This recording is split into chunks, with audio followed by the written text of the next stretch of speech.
Okay, let's talk about turn radius. So actually the horizontal distance your turn needs, if you want to put it that way. So the radius of your turn, so half the diameter.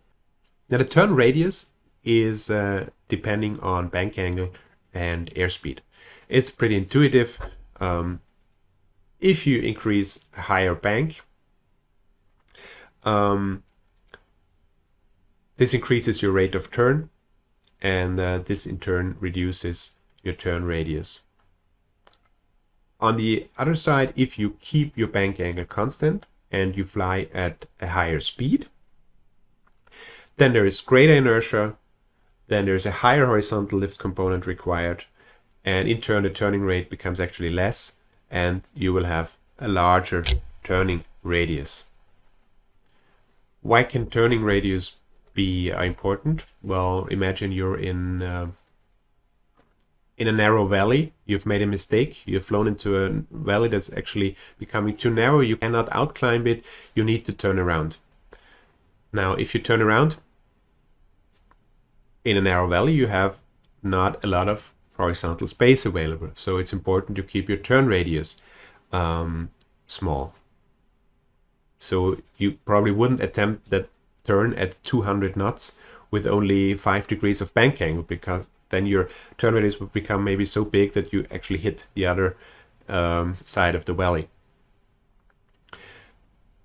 But if you do a turn in such a situation, of course it's a stressful situation, always remember that your stalling speed increases with bank angle.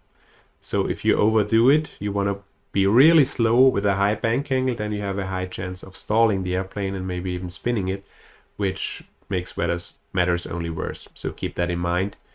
If you fly such an escape turn, you also have to think about stalling speed and stall in general.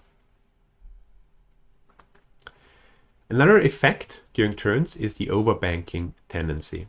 Now, the smaller the turn radius gets, the bigger the difference in airspeed actually between the outer and the inner wing becomes. And if the airspeed on the outer wing gets even greater, then of course the banking tendency will become greater. So you will, in a steep turn, you often need to apply actually opposite aileron to stop the airplane from banking too much into the turn. As in straight and level flight, it's important to have the correct seating position. Also, not only the position of the seat itself, but also of yourself in the seat. One common error is in a turn that you try to keep your body upright. So you lean against the turn like we see in that illustration.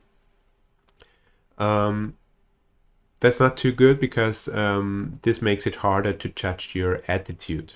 So try to really, so to speak, turn with the airplane, not try to keep upright in a turn. To begin a turn, you use aileron, introduce that bank, and then apply rudder in the turn as required to keep it coordinated. Now, if the nose starts to move before the bank actually starts, you have put the rudder in too early, and vice versa. And during the turn, just adjust the control pressures as required.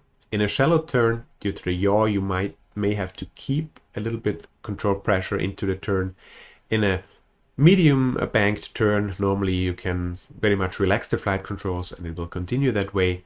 And if in a really steep turn, you often have to use opposite aileron actually to counteract the overbanking tendency that we just talked about.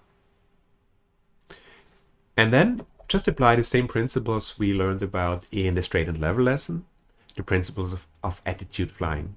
So adjust your pitch attitude, find that reference distance on the horizon, and now of course also a reference angle that you keep constant to keep a constant bank angle. Also look at your wingtips to keep the bank angle constant and at the desired setting.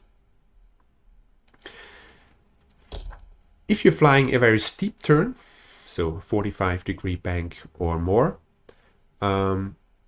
the error that most often happens with that is that the nose drops too big because you need a lot of back pressure to keep your altitude.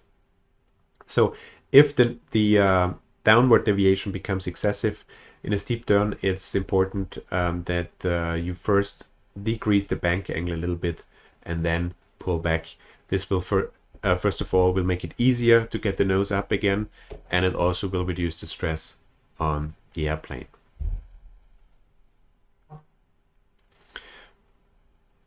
One interesting phenomenon that happens during turns also is the parallax error. I'm sorry.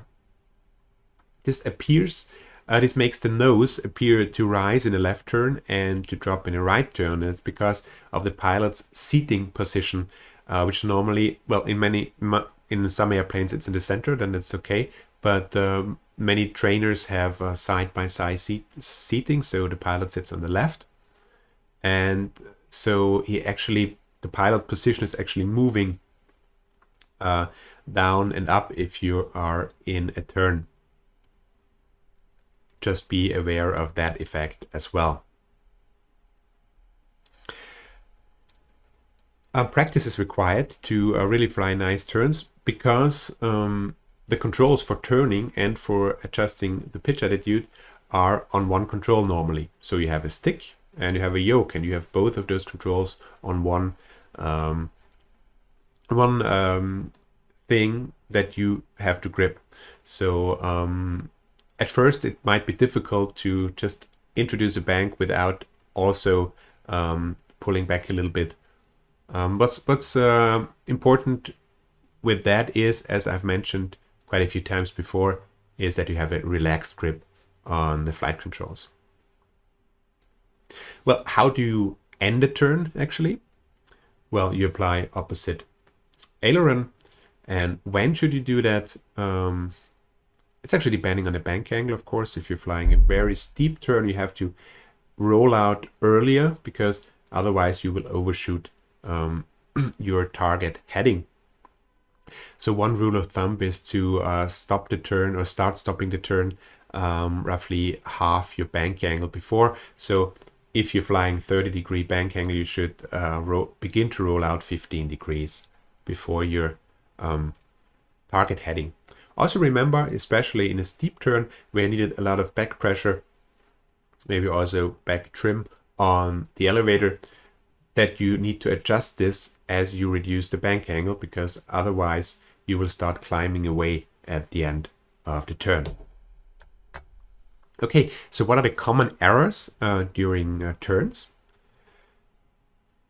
The first one is, I should have mentioned this before actually, is not clearing for traffic.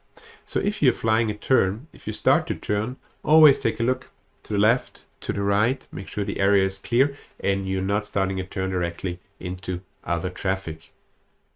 It's important in a traffic pattern, but also in cruise flight, of course. Another common error is not keeping your altitude during a turn. So just remember, as soon as you introduce some bank, you will need some back pressure on the controls. Also, if you're flying a turn for a longer time, be sure to use your trim to make control of the airplane easier and more precise. Another airplane is not keeping the bank angle, but just if you want to fly a 30-degree bank, just moving between 25 and 35, so on. So if you want to keep that bank angle, always reference your reference angle on the horizon and keep the wings there. Another common area, as I've said, is leaning into the turn. Also fixating on the flight instruments, like in most other flight phases. Always look outside during turns and only inside for quick instrument cross-checks. And a very common error, of course, is uncoordinated flight. So remember, in a turn, it's depending on the airplane. Some need more, some need less, but you also will need to use your feet to actually deflect the rudder to fly a nice coordinated turn. All right, so we've talked a lot about turns right now. So I'd say let's hop into the airplane and do some actual turning. See you then.